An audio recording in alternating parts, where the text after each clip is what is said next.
அன்பான மதுரை தெற்கு சட்டமன்ற தொகுதி வெற்றி வேட்பாளர் புரட்சி புயல் மதிமுகவின் பிரச்சார பீரங்கி அண்ணன் வைகோ ஆதரவு பெற்ற சின்னமாம் பம்பரம், இளம் புயல் துரை வைகோ ஆதரவு பெற்ற சின்னமாம் பம்பரம், மதுரை தெற்கு சட்டமன்ற தொகுதி.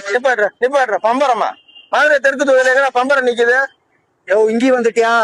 எங்க போனாலும் பின்னாடி வர்றதா உன் பொழப்பா? அது இருக்கட்டே, மதிமுகவுக்கு பம்பரம் சின்னம் தெற்கு தொகுதியில யாரு கூட என்ன பம்பரம் இல்லையா? மதிமுக பம்பரம் தாயா? அப்படி நீ நினைச்சுக்கிட்டு இருக்கியா? ஐயோ பாவம், அவரே கன்ஃபியூஸ் ஆயிட்டாரம்மா. செத்தாள் எங்க சின்னத்துல நிப்பான், செத்தாள் எங்க சின்னத்துல நிப்போன்னு துறை வைக்க பேசினதை நம்பி பம்பரம் சின்னத்தை நிக்கிறான்னு நினைச்சிட்டு இருக்கியா? அவர் திமுக பேசி தான் சொந்த சின்னத்தையே வாங்க முடியலடா.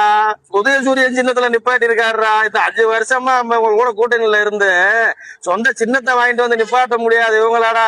5 வருஷமா திமுக கவர்மெண்ட் திட்டமா வாங்கிட்டு வந்து மதுரை தெற்கு தொகுதி நல்லா செஞ்சிருக்க போறாங்க. வேலையை போடுறா. வர்ற 200 ரூபாய் இதுலயும் போச்சாயா? மதுரை தெற்குலயும் உனக்கு கிடையாது 200 ஓடுறா.